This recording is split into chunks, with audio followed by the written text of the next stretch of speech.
오늘 저는 여러분과 함께 복, 참된 복, 인간이 원해야 될 참된 복이란 무엇일까라는 제목으로 은혜를 나누고자 합니다. 본문 말씀은 창세기 12장 2절 3절이 되겠습니다. 제가 읽겠습니다. 내가 너로 큰 민족을 이루고 내게 복을 주어 내 이름을 장대하게 하리니 너는 복이 될지라. 너를 축복하는 자에게는 내가 복을 내리고 너를 저주하는 자에게는 내가 저주하리니 땅의 모든 족속이 너로 말미암아 복을 얻을 것이라 하신지라. 창세기 12장 2절 3절 말씀이었습니다. 하나님이 인간에게 복 주시기를 좋아하십니다.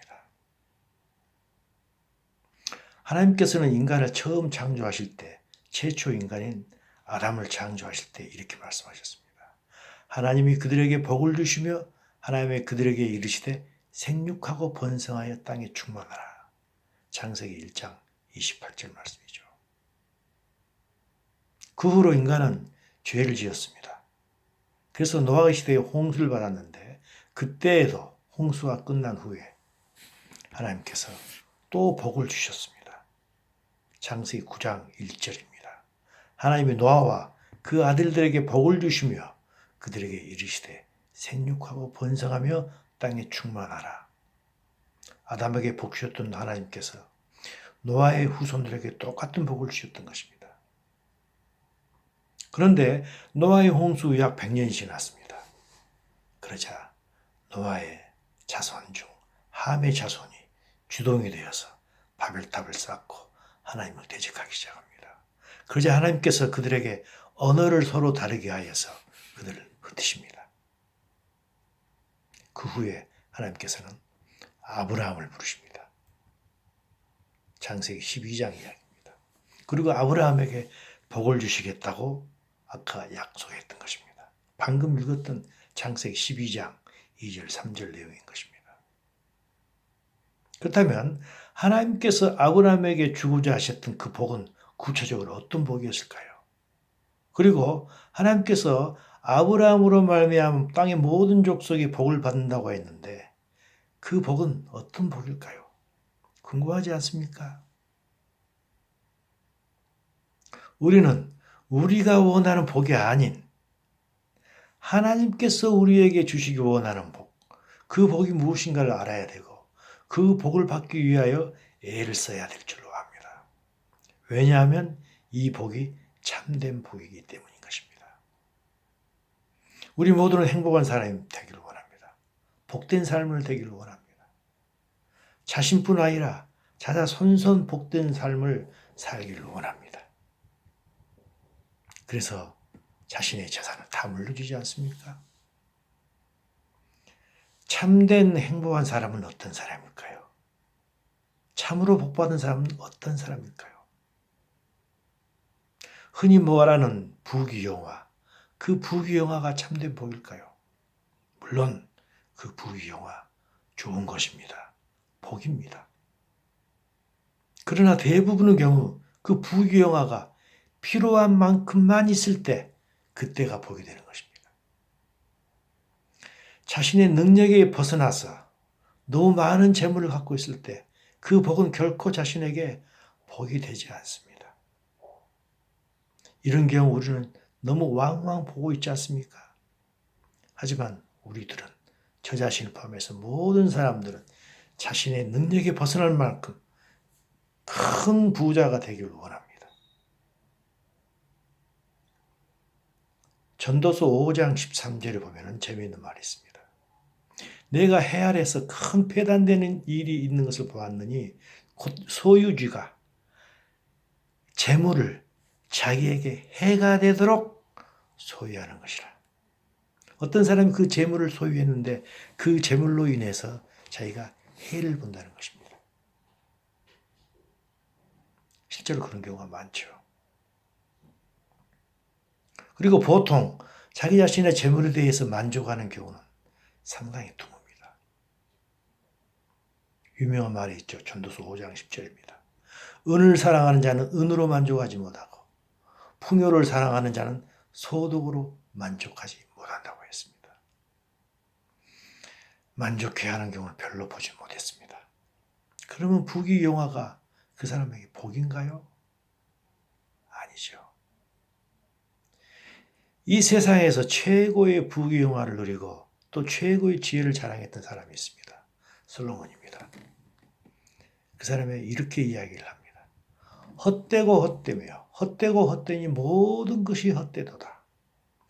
해 아래에서 수고하는 모든 수고가 사람에게 무엇이 유익한가 하고 전도서 1장 2절 3절에서 이야기했습니다. 해 아래에서 수고하는 모든 수고가 인간에게 무엇이 유익한가라고 이야기했던 것입니다. 인간은 누구나 다 해 아래에서 살아가고 있습니다. 그렇지만 여기서 솔로몬이 말했던 해 아래의 삶이란 무슨 삶일까요? 그것은 하나님 없이 사는 삶을 이야기하고 있는 것입니다. 그러나 하나님을 알고 하나님 뜻대로 살려고 하는 사람은 비록 몸은 해 아래에 있지만 그는 영적으로 하늘에서 해 위에서 사는 사람일 것입니다. 하나님 없이 사는 인생, 해 아래에서 사는 그 인생은 불교에서 말하는 그런 인생입니다. 그 인생은 무상하고 허무하다는 것이죠. 그러나 솔로몬은 전도서의 마지막에서 이렇게 이야기를 마무리합니다. 이 일의 결국을 다 들었으니 하나님을 경외하고 그의 명령들을 지킬지어다. 이것이 모든 사람의 본분이니라 라고 솔로몬은 전도서 마지막을 마무리하고 있는 것입니다. 인간은 언제 가장 행복할까요? 여러분은 언제 가장 행복한 것을 느꼈습니까? 인간이란 자기에게 주어진 어떤 본분, 그것을 행할 때, 본분을 행할 때 가장 행복하고 만족스러워합니다. 아마 다 그러리라고 생각합니다. 그렇다면 인간의 본분은 무엇일까요? 그것은 솔로몬이 말했던 것입니다. 그것은 하나님을 경외하고 그분의 명령을 지키는 것입니다. 왜 그럴까요? 왜 우리는 하나님을 경외하고 그분의 명령을 지키는 것이 본분일까요? 그것은 인간은 하나님으로부터 지어졌기 때문입니다. 하나님께서 인간을 만드셨기 때문에 인간을 만드신 그 하나님을 알고 그분의 뜻대로 행하는 것이 사람의 본분을 지키는 것입니다. 그럴 때 그 자가 가장 행복하다는 것입니다. 모든 인생은 예수님을 믿든 안 믿든 하나님을 믿든 안 믿든 세 번의 인생, 3생을 살아갑니다.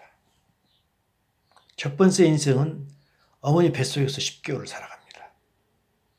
두 번째 인생은 이 세상에 태어나서 70년 내지 80년의 인생을 살아가는 것입니다. 세 번째 인생은 모두가 다 죽고 나서 다 다시 살아나는 것입니다. 살아나서 영원히 사는 것입니다. 하나님을 믿고 예수님을 믿는 사람은 천국에서 살 것이고 예수 그리스도를 믿지 않고 하나님을 안 믿는 자는 지옥에서 살아갈 것입니다. 인간이란 이렇게 살 수밖에 없도록 하나님께서 이미 인간을 설계해 놓으신 것입니다.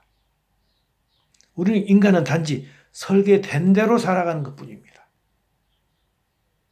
따라서 피조물인 인간은 조물주인 하나님과 올바른 관계를 가질 때만 행복해하고 만족해하는 것입니다. 이 우주 만물은 결코 우연히 만들어진 게 아닙니다. 하나님의 철저한 계산하에 만들어진 것입니다. 지구를 보십시오. 이 땅덩어리가 어떻게 우주 공간 속에 둥둥 매달려 있습니까?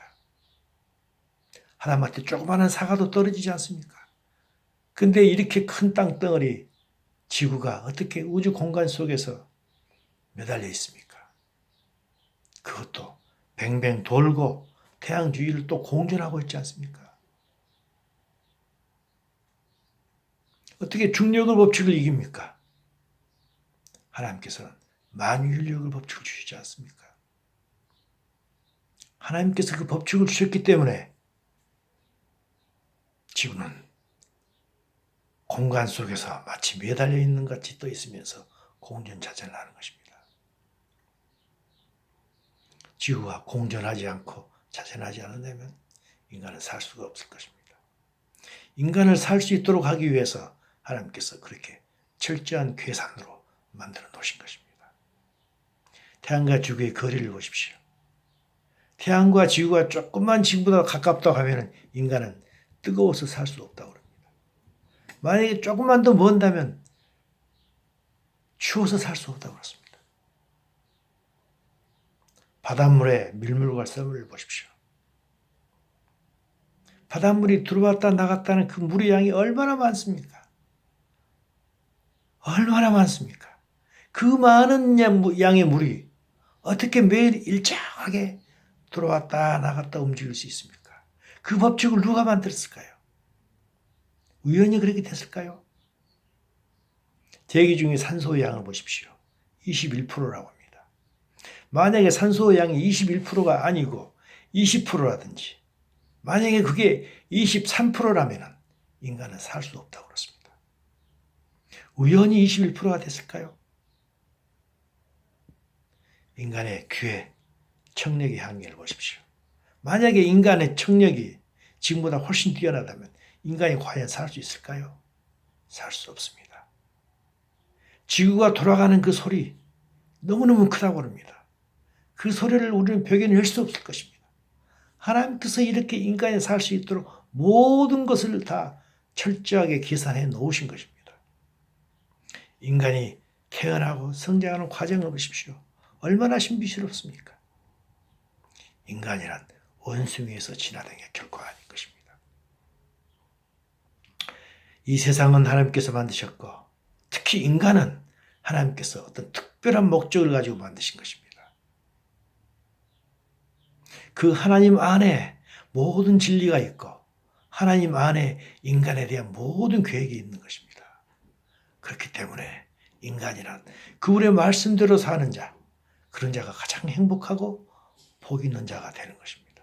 그게 참된 복인 것입니다. 이 하나님이 없이 사는 삶, 전도서에 의하면 솔로몬에 의하면 해 아래 사는 인생, 그 인생은 복이 없는 삶입니다. 모두가 헛되고 헛된 것이 될 뿐인 것입니다. 그렇다면 인간은 어떻게 보이지도 않는 그 하나님의 말씀과 뜻대로 살아갈 수 있을까요? 어떻게 보이지 않는 하나님 아버지와 동행하며 살 수가 있을까요?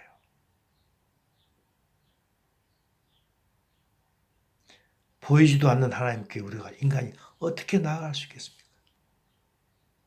보여야 나아갈 수 있지 않겠습니까? 인간은 죄를 지은 후에 하나님께 나아갈 방법이 전혀 없었습니다. 물론 구약에서 하나님께서는 이스라엘 민족을 통해서 그들에게 제사 제도를 알려주셨습니다. 그래서 동물의 제사를 통해서 하나님께 나아갈 수가 있었습니다. 하지만 그것은 매우 일시적이고 한시적이었습니다. 하나님께서는 인간을 너무너무 사랑하셨습니다. 그래서 자신이 지으신 인간이 죄를 지어서 자신과 교류가 없었지만 너무너무 사랑하셔서 계속 교류를 하고 싶었던 것입니다. 하나님께서는 자신과 인간을 이어줄 사닥다리가 필요했던 것입니다. 그 사닥다리가 바로 성자 하나님인 예수인 것입니다. 예수님께서 십자가에 매달리시기 하루 전, 바로 하루 전 이렇게 말씀하셨습니다. 요한복음 14장 6절입니다. 예수께서 이르시되 내가 곧 길이요 진리요 생명이니 나로 말미암지 않고는 아버지께로 올 자가 아무도 없다고 말씀하신 것입니다. 실로 엄청난 말씀입니다. 하나님 아버지께로 나아갈 길이 있다는 것입니다. 자기 자신만이, 이 예수님만이 하나님 아버지께 나아갈 수 있는 유일한 길, 유일한 사닥다리라는 것입니다. 그래서 우리는 이 예수님을 믿으면 하나님 아버지를 만날 수 있는 것입니다. 비록 안 보이지는 하나님 아버지지만 우리에게는 그 하나님 아버지께서 보인다는 것입니다. 그래서 마태복음 11장 27절에 이 말씀하셨습니다. 내 아버지께서 모든 것을 내게 주셨으니 아버지 외에는 아들을 아는 자가 없고 아들과 또 아들의 소원대로 계시를 받는 자 외에는 아버지를 아는 자가 없느니라고 하신 것입니다. 하나님 아버지를 아는 자는 아무도 없는 것입니다. 오직 예수님 알고 있고 예수님의 소원대로 예수님으로부터 계시를 받은 자만이 하나님 아버지를 안다는 것입니다. 하나님 예수 그리스도의 소원대로 하나님 아버지 이 아들의 소원대로 계시를 받은 자는 누구인가요? 그건 바로 예수를 믿는 우리인 것입니다. 그래서 우리는 예수를 믿기 때문에 그 예수님이 길이 되고 사닥다리가 됐기 때문에 우리는 그 예수님을 통하여 하나님께 나아갈 수 있습니다. 그리고 하나님을 만나서 하나님께서 우리에게 대화를 우리와 교제를 할 수 있는 것입니다. 이것이 가장 커다란 복인 것입니다. 그래서 예수님께서 마태복음 11장 28절에서 유명한 말씀하셨죠. 수고하고 무거운 짐질 자들 다 내게로 오라. 내가 너희를 쉬게 하리라 라고 해주신 것입니다. 이 세상에서 수고하지 않은 사람, 무거운 짐을 지지 않는 사람 누가 있습니까? 모두가 무거운 짐을 지고 있는 사람들입니다.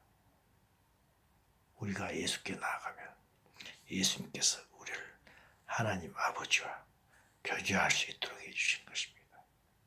이것이 우리에게 쉼이 되는 것입니다. 이것이 참 행복이고 참 만족인 것입니다. 그러나 지금 이 시대에 예수님은 이 땅에 계시지 않습니다. 예수님은 하나님 아버지와 함께 하늘에 계십니다. 우리는 그렇다면 예수님 안 계신 이 세상에 버려진 고아일까요? 아닙니다. 예수님께서 하늘로 가시면서 우리에게 주신 것이 있습니다. 그것은 무엇일까요? 요한복음 14장 16절 17절에 나와 있습니다. 내가 아버지께 구하겠으니 그가 또 다른 보혜사를 우리에게 준다는 것입니다. 무엇인가요? 바로 성령입니다. 하나님의 영을 우리에게 주신다는 것입니다. 그래서 그 영은 우리와 함께 거하심이고 또 우리 속에도 계시는 것입니다. 예수 믿는 사람들이 있으면 믿는 사람 속에 도 거하고 우리 안에도 계신다는 것입니다. 이 성령 하나님께서 예수님을 대신하여서 늘 우리에게 하나님 아버지의 말씀을 해주고 계시는 것입니다. 이 성령 하나님을 통하여 피조물인 우리는 조물주이신 하나님과 늘 대화하며 사는 그런 복된 자가 되는 것입니다. 누가 하나님의 사람이며 누가 하나님의 아들인가요? 교회만 다닌다고 하나님의 아들인가요? 11조만 내면 하나님의 아들인가요? 성경만 본다고 하나님의 아들인가요? 성도들 앞에서 설교한다고 하나님의 아들인가요? 물론 모두가 사는 것들입니다. 하지만 성경은 말합니다. 로마서 8장 14절에 분명하게 말씀하고 계십니다. 하나님의 아들은 하나님의 영으로 인도함을 받는 사람이라고 분명하게 말씀하고 있는 것입니다. 아무리 우리가 교회에 출석한다 해도, 아무리 우리가 성도님들 앞에서 하나님의 말씀을 전하는 목회자라 한다 해도, 아무리 성경을 읽는다 할지라도, 아무리 교회에서 열심히 봉사한다 할지라도, 아무리 교회 제일 앞자리에 앉아서 손들고 찬양하며 눈물을 흘린다 할지라도 하나님의 영으로 인도함을 받지 않는다면 그 사람은 하나님의 아들이 아닌 것입니다. 어떻습니까? 여러분과 저는 하나님의 영이신 성령님의 인도를 받으며 살아가고 있습니까? 아니면 자신의 생각과 감정대로만 살아가고 있습니까? 저는 저를 포함한 모든 사람들이 하나님의 영을 따라 사는 우리가 되기를 소원합니다. 그렇다면 우리가 하나님의 영으로 인도함을 받아서 매일매일 산다면 무엇이 그 표적으로 우리를 뒤따를까요? 로마서 8장 6절에 그 답이 있습니다. 육신의 생각은 사망이고 영의 생각은 생명과 평안이라고 했습니다. 우리가 영을 따라 산다면, 하나님의 영을 따라서 순종하며 산다면 우리에게는 생명과 평안이 뒤따를 것입니다.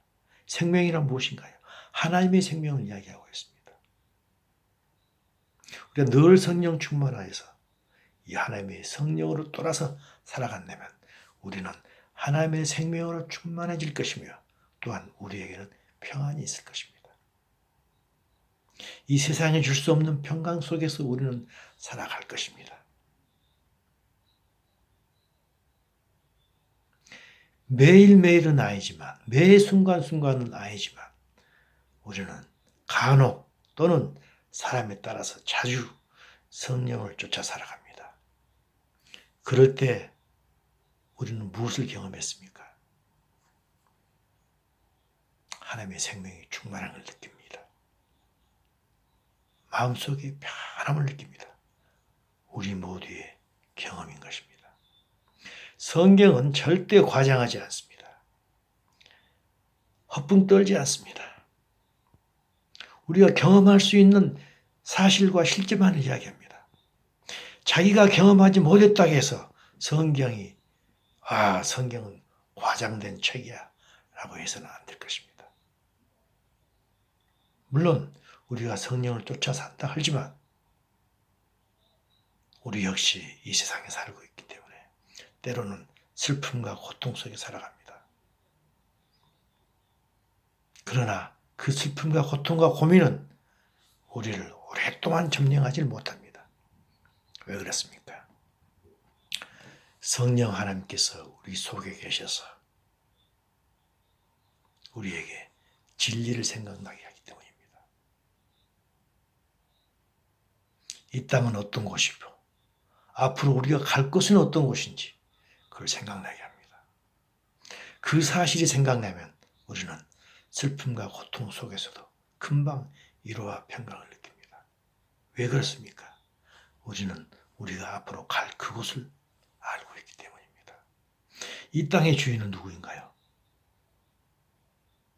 이 땅의 주인처럼 살고 있는 우리 인간이 주인인가요? 이 땅을 지으신 하나님이 이 땅의 주인인가요? 아닙니다.